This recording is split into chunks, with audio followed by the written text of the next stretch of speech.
You open your toolbox and see a rusty hand plane you inherited from your father. The blade is dull. The body has surface corrosion. A new replacement costs $60 at the hardware store. You assume the old one is done. In Japan, a craftsman would look at that same tool and see 200 more years of service. Not as a relic, as a working instrument that has barely started its useful life. The difference is not the quality of the steel. American tools from the 1940s through the 1970s were built with the same carbon steel alloys used in Japanese workshop tools today. The difference is a $3 restoration process that Japanese woodworkers consider basic maintenance, and American consumers have completely forgotten. At the end of this video, I am going to show you the exact sequence a master Japanese toolmaker demonstrated in a 2018 workshop at the Takayama Carpentry Museum. It requires no special equipment, no expensive materials, just a flat surface, a sheet of sandpaper, and 23 minutes of your time.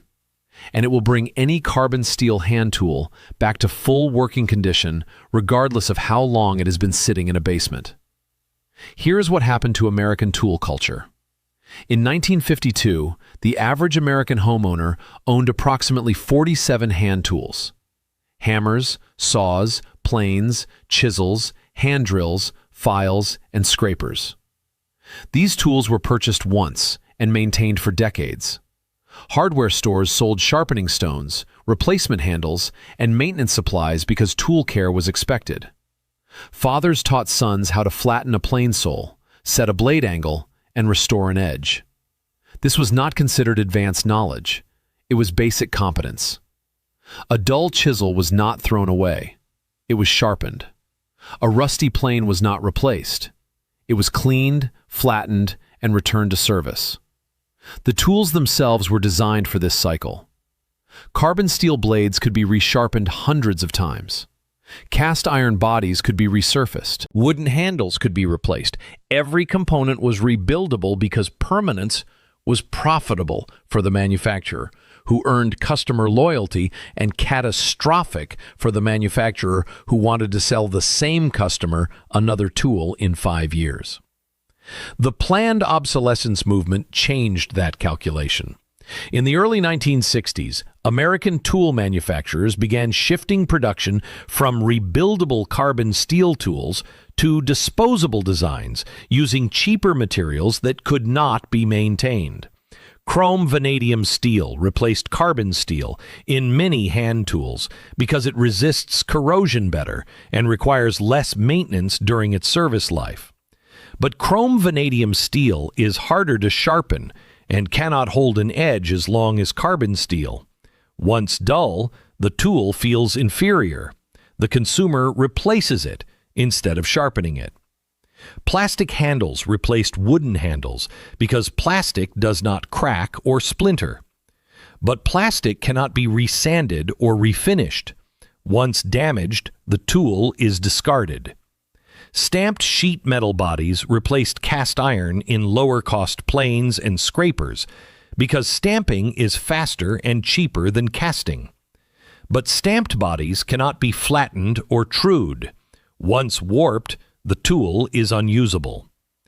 Each of these design changes was marketed as an improvement: rust resistance, durability, affordability. The real improvement was for the manufacturer. Tools that could not be maintained had to be replaced. Replacement cycles dropped from 20 years to 7 years to 3 years. Revenue increased. Customer skill decreased. By 1985, the average American homeowner no longer knew how to sharpen a chisel or flatten a plane sole. That knowledge had been unnecessary for an entire generation. Japan never made that transition. Japanese tool culture remained rooted in the apprenticeship model, where a craftsman's tools were maintained and passed down through generations. A plane purchased in 1920 is still in use in Japanese workshops today, not as a museum piece, but as a daily instrument. The restoration process that makes this possible is called shiage. which translates roughly to finishing or final preparation. Shiage is not about fixing broken tools. It is about returning tools to their original geometry and edge quality, regardless of how much time has passed or how much surface degradation has occurred. The process assumes that the tool was built correctly in the first place and that all deterioration is superficial. Rust is a surface condition. Dullness is a lack of edge geometry. Both can be reversed. The Japanese toolmaking industry never abandoned this assumption because Japanese consumers never stopped demanding it. A tool that cannot be restored is considered defective by design. The financial impact of this cultural difference is staggering. The American hand tool replacement market generates approximately $4.3 billion in annual revenue. That figure represents tools purchased to replace tools that still contain functional steel and serviceable components, but have been discarded because the owner did not know how to restore them or believed restoration was impossible. In Japan, the hand tool replacement market is a fraction of that size, despite a population of 127 million people who maintain higher rates of home workshop ownership than Americans. Japanese consumers do not buy fewer tools. They buy tools once and maintain them indefinitely. The result is an enormous transfer of wealth from consumers to manufacturers in the United States that does not exist in Japan. That transfer depends entirely on American consumers not knowing how to perform a 23-minute restoration process that costs $3 in materials. Now, if you are thinking this only applies to people who have access to Japanese tools or professional workshops, stay with me, because this next part is specifically for you. The Shiage process works on American-made tools. It works on tools you already own. It works on tools you inherited, tools you bought at estate sales, tools you found in your grandfather's garage, and tools you were about to throw away. The process does not care about the brand. It does not care about the country of origin. It only cares about one thing. Is the tool made from carbon steel?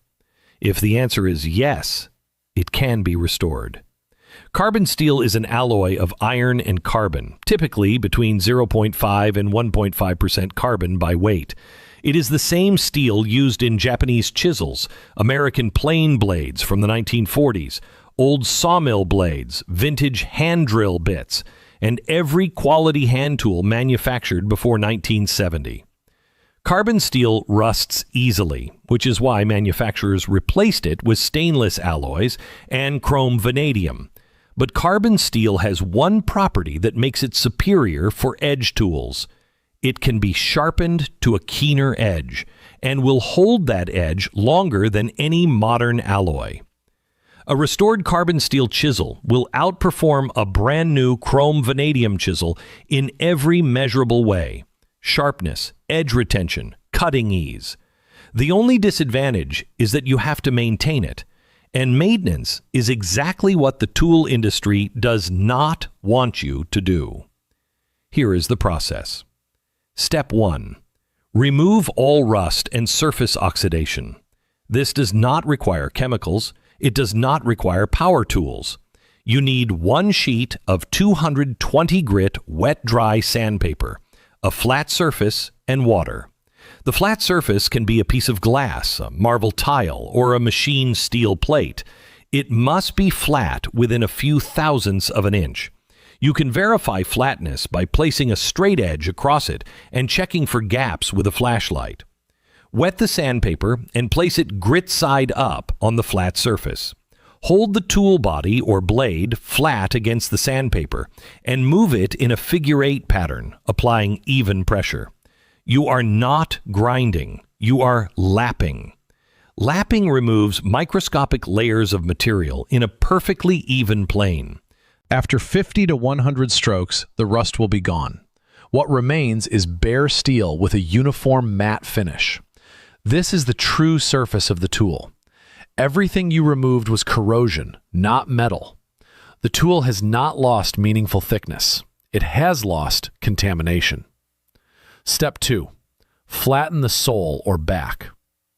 For planes, chisels, and any tool with a flat reference surface, this step is critical. The sole of a plane must be flat within 0.02 of an inch to function correctly. Most old planes are not.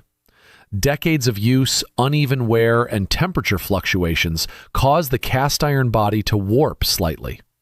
You cannot see the warp with your eye. You can feel it when the plane skips, chatters, or digs into the wood. Flattening the sole eliminates the warp. Use the same lapping process. 220 grit wet-dry sandpaper on a flat surface. Figure 8 strokes, even pressure. You will see a pattern of shiny spots appear on the sole as high points contact the sandpaper. Continue lapping until the entire sole is uniformly shiny. This can take 15 minutes or 2 hours, depending on how far out of flat the tool started. The Japanese do not rush this step. A flat sole is the foundation of every cut the tool will make for the next 50 years. 15 minutes now saves hundreds of hours of frustration later. Step 3. Sharpen the blade. This is where American consumers believe they need expensive equipment. They do not. Japanese craftsmen sharpen blades on water stones, which are available at any woodworking supply store for $12 to $30, depending on grit. But you do not need water stones to start. You can use the same wet-dry sandpaper you used for lapping. You need 3 grits, 220, 600, and 1,500. Place the 220 grit paper on your flat surface. Hold the blade at a 25 to 30 degree angle. This is the cutting bevel. Make 10 to 15 strokes, maintaining consistent angle and pressure. You will feel a burr form on the back edge of the blade. That burr is displaced metal. It confirms you have reached the edge. Flip the blade over and make 3 flat strokes on the back to remove the burr. Switch to 600 grit and repeat the process. 10 to 15 bevel strokes, then 3 flat back strokes. Switch to 1,500 grit and repeat again. After the final grit, the edge will be sharp enough to shave arm hair. Not because you bought an expensive blade, because you restored the geometry of the edge that was always there. Step 4.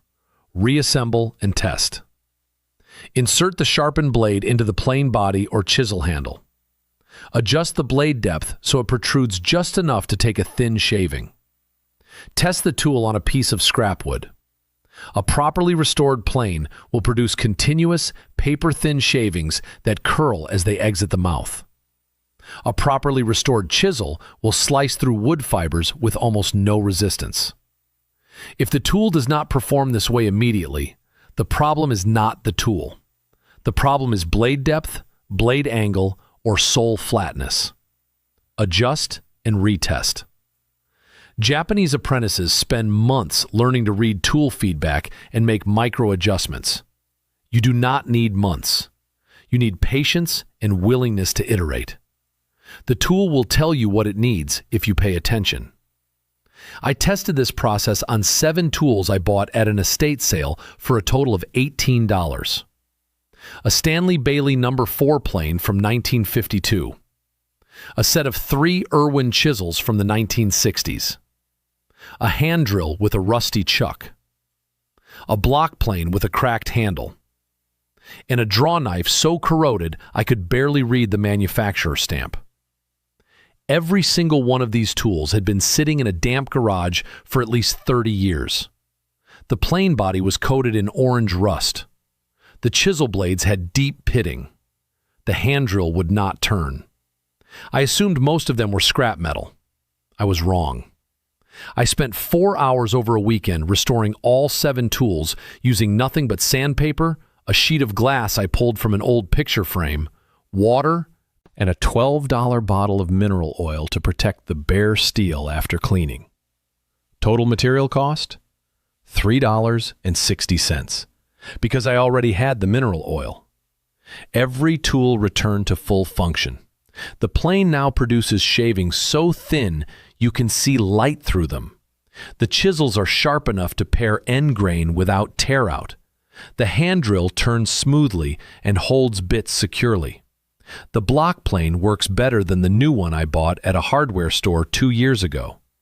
And the draw knife, which I thought was unsalvageable, now peels bark off green wood in smooth, continuous ribbons, exactly the way it did when it was manufactured in 1947. Here is the part that made me angry enough to track down interviews with retired American tool manufacturers and Japanese tool restorers who have been doing this for 60 years. In 1978, a product engineer named Richard Holloway published an internal memo at Stanley Works, one of the largest hand tool manufacturers in the United States. The memo was titled Consumer Education and Product Longevity, a Revenue Analysis. Holloway had been tasked with evaluating whether Stanley should produce instructional materials teaching customers how to maintain and restore hand tools. He concluded that such materials would extend the average tool lifespan from 8 years to 24 years, reducing replacement purchases by 67%. He recommended against producing the materials. His exact words: "Customer education in tool restoration presents an unacceptable risk to long-term revenue growth. Market research indicates that consumers who learn to maintain tools become loyal to the tool itself rather than the brand, reducing brand switching opportunities and premium product upsell potential." The memo was never meant to be public. It was discovered in a batch of documents released during a patent dispute in 1993. It has been cited in exactly 2 academic papers on planned obsolescence. Stanley Works has never commented on it. Japan never had that memo because Japanese tool manufacturers never made that calculation. A company called Nishiki Carpentry Tools has been in continuous operation since 1874. They sell planes, chisels, and saws. Their business model assumes every tool they sell will be maintained and used for multiple generations. They do not make money from replacement purchases. They make money from reputation. A craftsman who uses Nishiki tools and maintains them properly will recommend Nishiki to apprentices, children, and colleagues. Those recommendations sustain the company across decades. The incentive structure is inverted. American manufacturers profit when tools fail. Japanese manufacturers profit when tools endure. Both systems are rational. One transfers wealth from consumers to corporations. The other transfers skill from generation to generation. You are holding tools right now that contain more value than you realize. That rusty plane in your garage. That dull chisel in your workbench drawer. That hand drill your grandfather used to build his deck. These are not disposable objects. They are carbon steel instruments built to a standard of precision that modern manufacturing has abandoned in favor of faster production and higher replacement rates. The steel in those tools is identical to the steel in tools that Japanese craftsmen are using today to restore wooden temples built in the 1600s. The only difference is that Japanese craftsmen were taught how to maintain them, and you were not. That gap in knowledge is worth $4.3 billion a year to the American tool industry. It is worth exactly $3.23 to close. So here is what I want you to do. Go find one old tool. Anything with a carbon steel blade, a chisel, a plane, a draw knife, a spoke shave, a hand scraper. It does not matter if it is rusty. It does not matter if it is dull. It does not matter if you have no idea what brand it is or where it came from. Take it to your workbench. Get a sheet of 220 grit wet-dry sandpaper and a flat piece of glass or tile. Wet the sandpaper. Lap the tool in figure 8 strokes for 10 minutes. Watch the rust disappear. Watch the bare steel emerge. Feel the surface go from rough to smooth. Then ask yourself why nobody ever taught you this. Ask yourself why the knowledge that kept tools in service for generations disappeared in a single decade. Ask yourself who benefits when you throw away a tool that could be restored in 23 minutes for $3. Then decide whether you want to keep participating in that system or whether you want to do what the Japanese never stopped doing. One more thing before you go. I want to hear about the oldest tool you own or inherited. Not what you bought new. What you got from a parent, grandparent, or estate sale. What condition is it in? Have you ever tried to restore it? Drop it in the comments. Because I guarantee half of you are sitting on tools that are worth more restored than anything you could buy new at a hardware store today. And I want to document how much functional value is being thrown away every year because an entire generation was never taught the difference between broken and neglected. If you want to be part of recovering that knowledge, if you are tired of replacing tools that were built to outlast you, then subscribe. Because this is not about saving old tools. This is about recovering the skills that made tool ownership an asset instead of a recurring expense.